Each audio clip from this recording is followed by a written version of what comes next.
Baik, yaitu tahap pertama itu adalah understand. Pada topik permasalahan ini, topik permasalahan yang kami angkat, sektor pariwisata yang berada di Pekanbaru itu belum dikelola dengan baik, belum dikelola dengan baik oleh pemerintah kota dalam segi pembangunan dan juga segi pengelolaannya.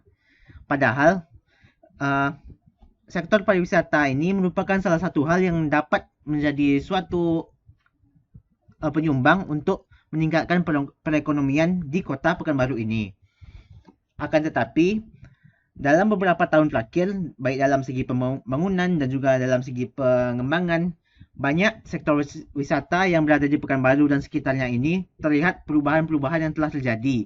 Dan juga banyak muncul tempat wisata-wisata baru, baik dikelola oleh pemerintah, pusat maupun pihak swasta. Namun sayangnya, dalam segi pemasaran serta dalam segi informasi yang ada, belumlah dikelola dengan baik oleh pemerintah. Belum ada sebuah tempat untuk melihat informasi-informasi apa saja dari wisata yang ada di Pekanbaru, baik seperti perubahan-perubahan yang telah terjadi pada sektor wisata yang terus terupdate, dan juga tempat wisata-wisata apa saja yang terbaru yang ada di Pekanbaru dan sekitarnya. Oleh karena itu, belum adalah sulitlah untuk masyarakat dan juga pengunjung wisata lain, pengunjung yang ingin mengunjungi wisata untuk melihat informasi-informasi mengenai tempat wisata yang berada di Pekanbaru, karena masih belum adanya aplikasi maupun sistem informasi yang terus terupdate dalam hal wisata itu. Padahal dengan terusnya dapat diupdate informasi-informasi mengenai semua wisata yang berada di Pekanbaru, pemerintah kota dapat dengan mudah mengamati wisata-wisata apa saja yang akan dapat lebih mudah lagi untuk dikembangkan dan dapat bisa meningkatkan perekonomian di kota Pekanbaru. Dari tahap ini dapat kita lihat bahwa masyarakat, pengunjung, wisatawan memerlukan suatu aplikasi atau sistem informasi untuk dapat melihat wisata-wisata apa saja yang berada di Pekanbaru dan sekitarnya. Dan juga kita dapat melihat bahwa sektor pariwisata di Pekanbaru belum terkelola dengan baik, dan kita juga dapat mengetahui sistem informasi wisata seperti apa saja yang diinginkan oleh pengguna. Baik, itu saja untuk tahap pertama, understand. Kemudian tahap kedua, diverse, yang akan dijelaskan oleh Apriyuda. Baik, selanjutnya itu di fase diverge, di mana fase diverge ini tim kami atau kawan-kawan kami ini akan memberikan ide-ide mereka bagaimana sih caranya agar sistem kami ini berjalan dengan baik, terus dengan sistemnya ini akan bagus gitu kan. Nah, jadi setelah kami kumpulkan ide, maka kami vote, kami pilih yang terbaik dari yang terbaik. Nah, itu setelah vote itu nanti akan masuk ke fase converge. Nah, di fase diverge ini kami kan akan mengumpulkan ide-idenya saja. Nah, di sini tim kami yang bernama Alif ini memberikan ide-idenya, yaitu isi aplikasinya itu tak hanya sebatas wisata, tapi tempat umum lainnya juga. Selanjutnya perlu fitur untuk nge-like karena bisa menambah poin tempat wisatanya. Selanjutnya itu perlu sinkron dengan GPS agar penggunanya atau usernya ini tahu jarak dengan tempat wisata yang ada.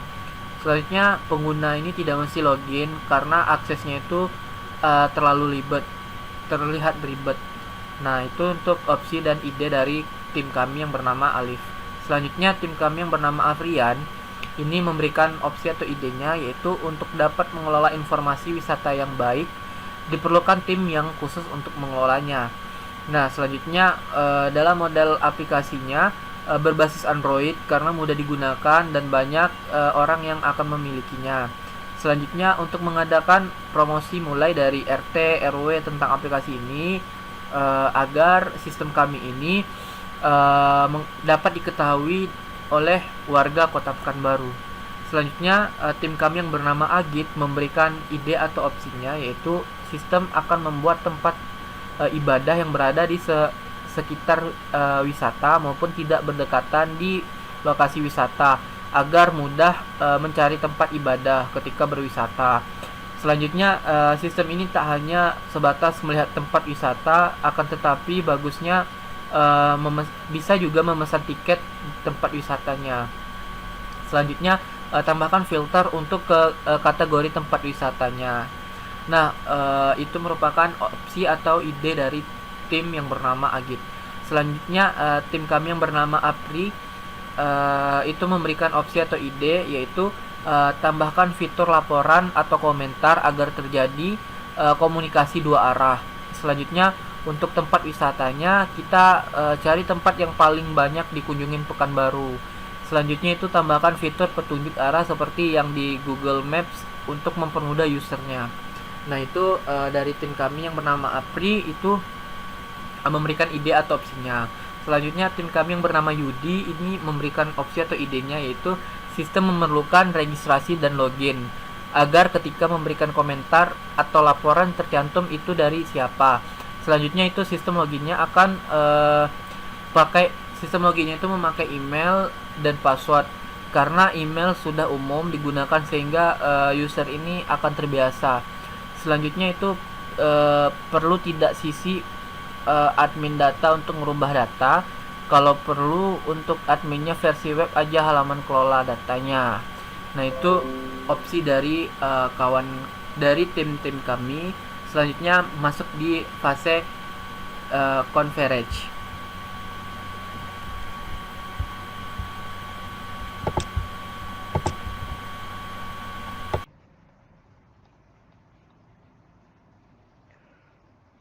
Baiklah, untuk langkah ketiganya di sini saya menjelaskan langkah ketiga, yaitu converse.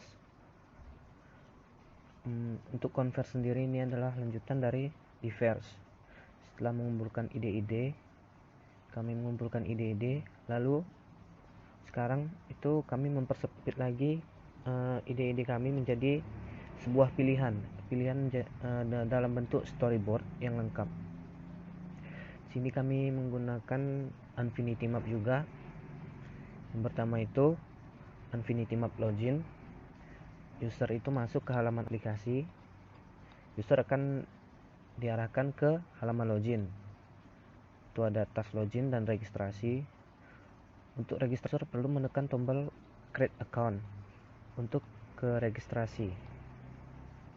Lalu user mengisi data pribadi itu di tas registrasi user.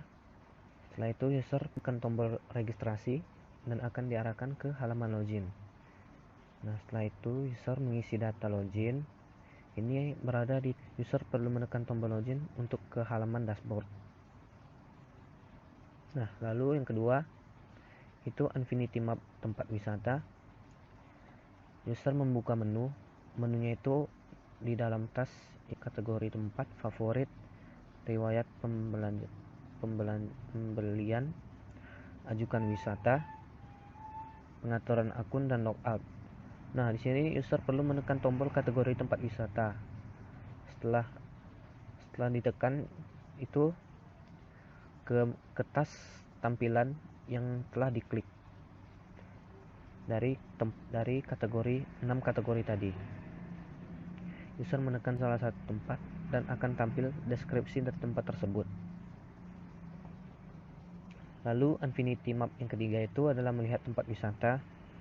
User membuka menu.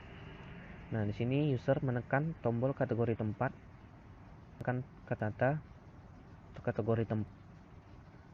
Setelah menekan akan tampil deskripsi dari tempat tersebut. Lalu Infinity Map yang keempat itu favorit tempat wisata.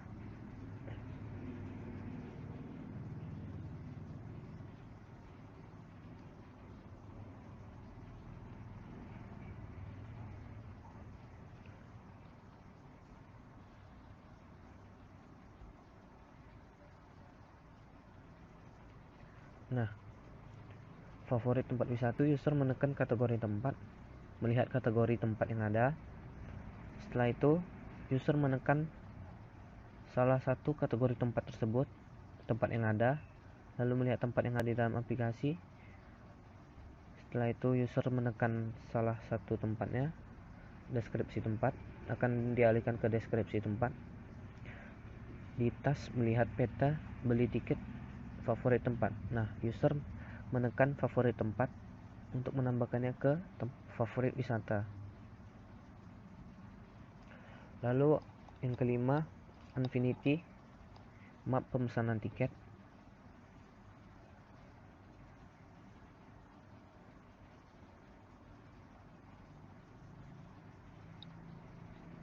Untuk pemesanan tiket, kategori tempat yang ada, user menekan salah satu tempat wisata. Setelah itu user menekan salah satu tempat.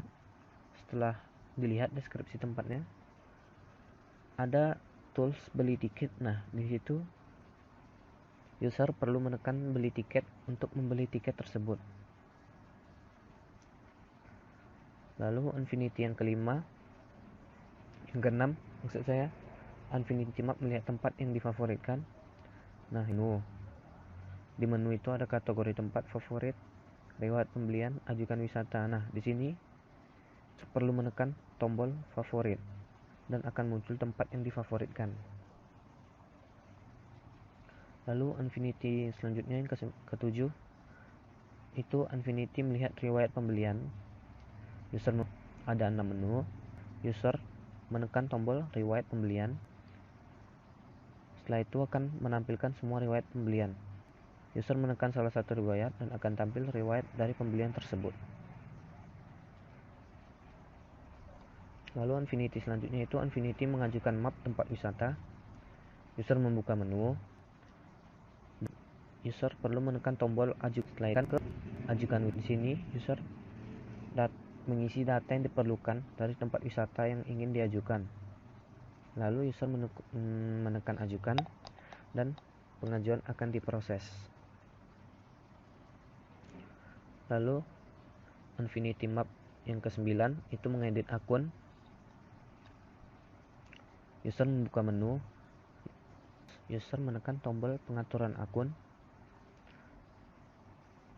Itu akan dialihkan ke profil. Di sini user perlu menginputkan data yang diperlukan untuk diubah. Setelah itu user menekan tombol simpan dan data profil akan disimpan. Lalu Infinity Map yang ke-10 yaitu Infinity Map logout dari aplikasi. User membuka menu.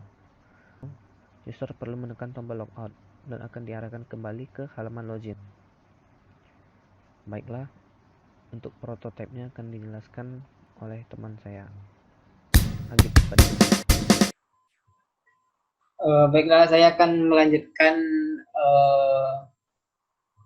tahapan desain yang selanjutnya, yaitu tahapan desain sprint yang keempat, itu prototype. Sebagai informasi, kami membuat prototipenya menggunakan aplikasi Figma. Berikut ini adalah tampilan frame-nya. Langsung saja ke prototipenya. Beginilah halaman loginnya. Data-data yang diperlukan untuk login itu ada email dan password. Apabila user tidak atau belum memiliki akun WSPKU, maka dia bisa register dengan mengklik ini, yang don't have account, create a new one. Data-data yang diperlukan saat register ya adalah nama lengkap, email, password yang akan digunakan untuk WSPKU, lalu nomor HP. Misalnya kita telah register,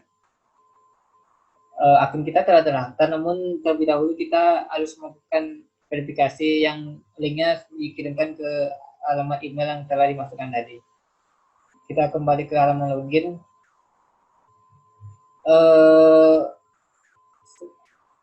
Tentunya WSPKU ini bisa digunakan untuk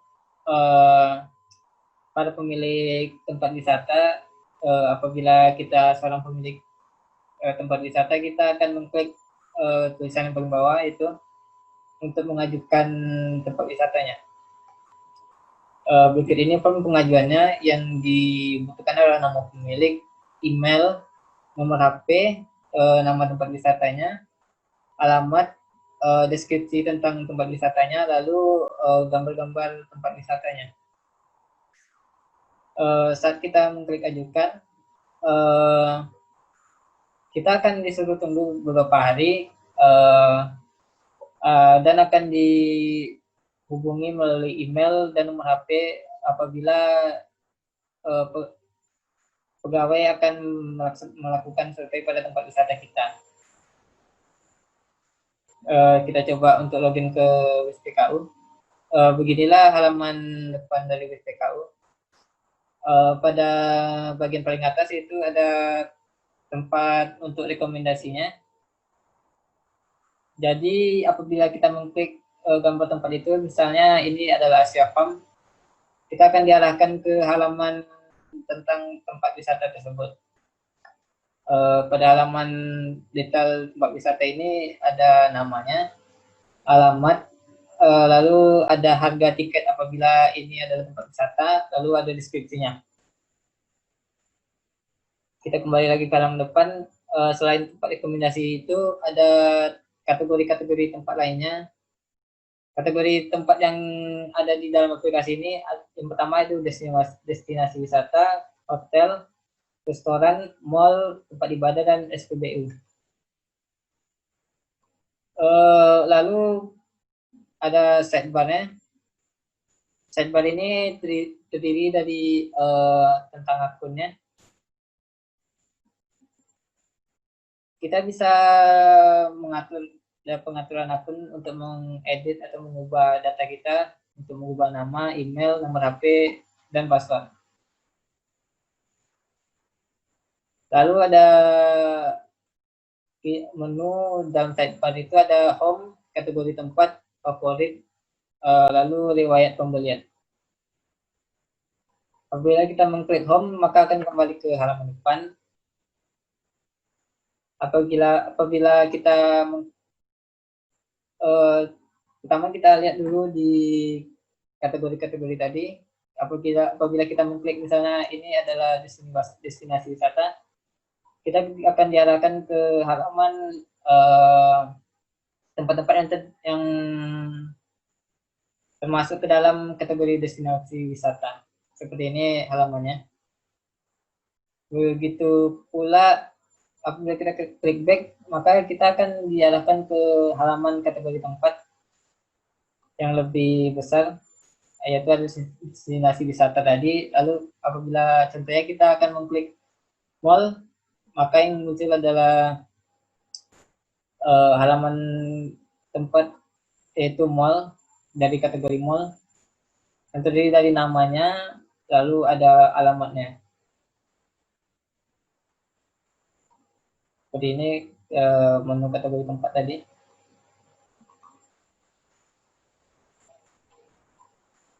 Lalu ada menu favorit, yaitu menu tempat-tempat yang kita favoritkan atau kita tandai. Begini contohnya. Lalu menu selanjutnya itu riwayat pembelian. Apabila kita pernah membeli tiket untuk kategori destinasi wisata atau tempat wisata yang berbayar. Misalnya saja kita akan membeli tiket Asia Farm.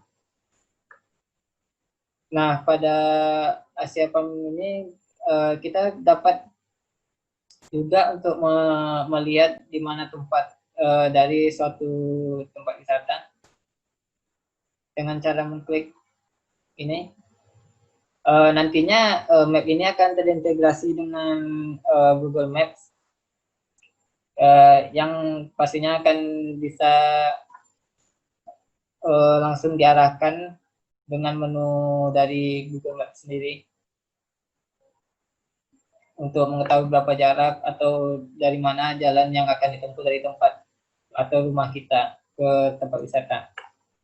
Misalnya di sini kita membeli tiket, kita klik beli tiket, Begini halaman untuk check out-nya. Kita akan mengisi nama, jumlah tiket yang akan dibeli, tanggal berkunjungnya, nomor handphone, lalu metode pembayaran. Totalnya akan muncul berdasarkan jumlah tiket dikalikan berapa harga tiketnya. Misalnya kita bayar, akan muncul kode pembayaran yang harus kita gunakan untuk membayar tiket tadi. Kode pembayaran sendiri dilakukan pembayar dengan metode pembayaran yang telah dipilih tadinya. Untuk kode pembayaran ini paling lambat harus 24 jam dibayarkan setelah kode pembayaran tadi muncul.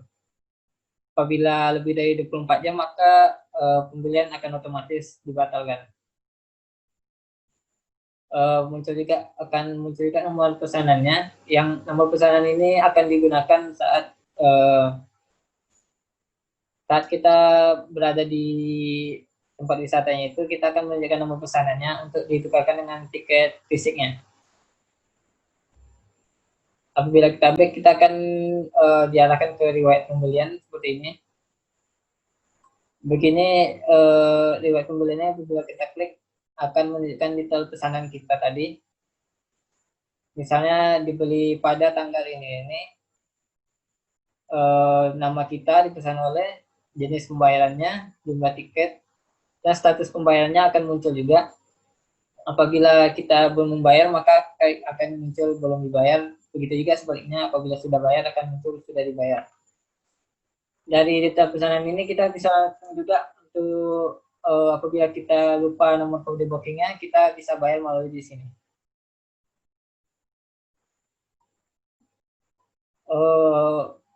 Di detail pesanan itu tentu saja akan muncul juga nomor pesanannya yang akan digunakan untuk menukar dengan tiket fisik tadi.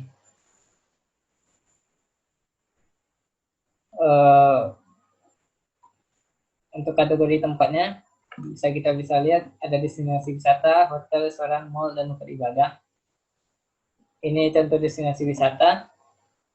Ada nama tempat wisatanya, alamatnya, dan harga tiketnya untuk destinasi wisatanya.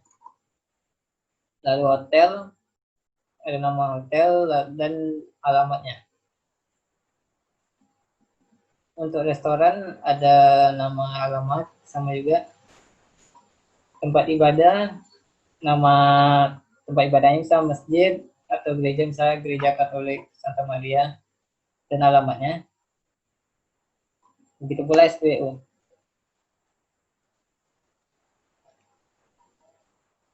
Apabila user telah selesai menggunakan, ingin logout, bisa membukanya melalui sidebar dan klik tombol logout.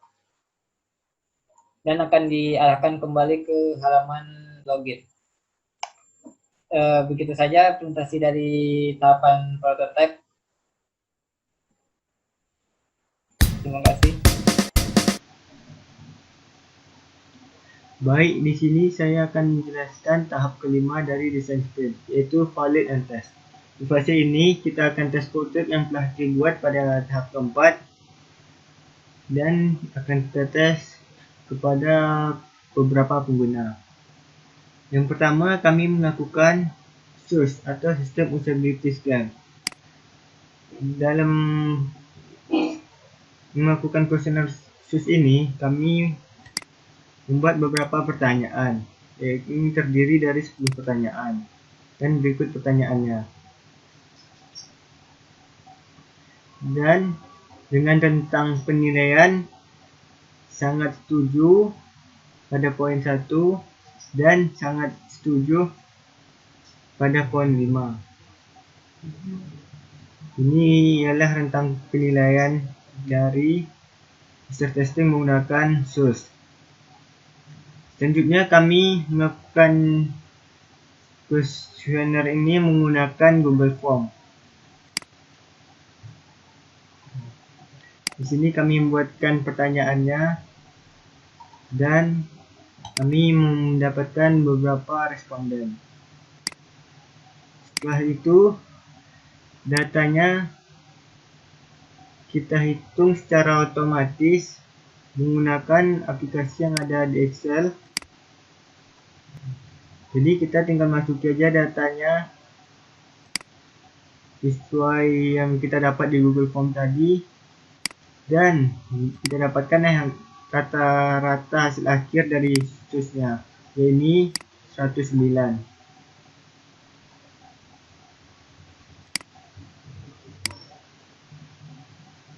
Selanjutnya, kami juga melakukan user testing menggunakan User Experience Questionnaire atau kita singkat UX. Pada UX ini terdiri pertanyaan yang seperti ini, yang saling antonim. Contohnya pertanyaan nomor 1, ini yang menyusahkan, antonimnya menyenangkan, dan berjumlah 26 soal, 26 pertanyaan dengan tentang nilai penilaian 1 sampai 7. Selanjutnya kami melakukan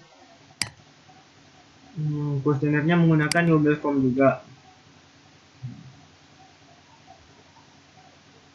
Ini dia. Dan kami mendapatkan beberapa respon untuk tanggapan. Selanjutnya kita masukkan data tanggapan tadi itu pada Excel pencarian nilainya yang otomatis ya. Sudah dari UX itu sendiri disediakannya tool Excel-nya supaya kita dapat menghitungnya secara otomatis. Sehingga kita hanya menginputkan nilai yang telah kita dapatkan.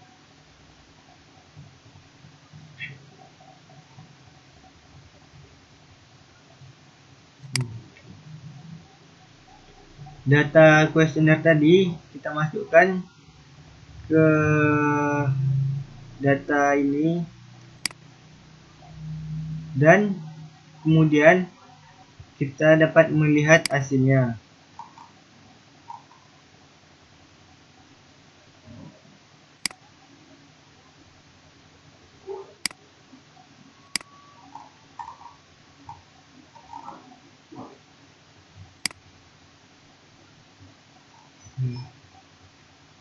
Dan kita juga dapat melihat hasil grafiknya. Di sini dapat kita lihat bahwa hasilnya masih di merah ya, masih kurang bagus, berarti penilaian UX pada desain kami.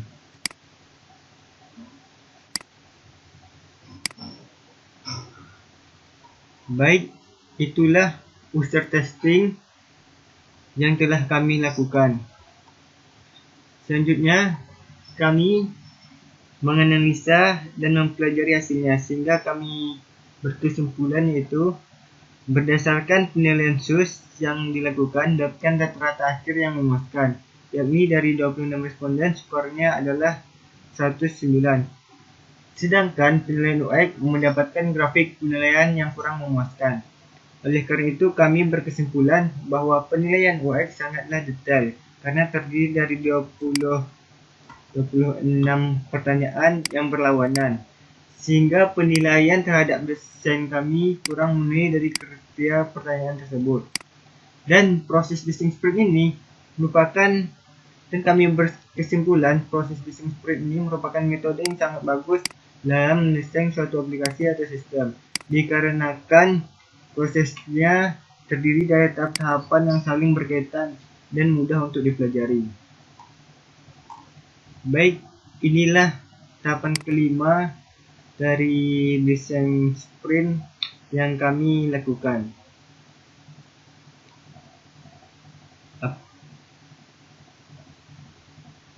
Terima kasih.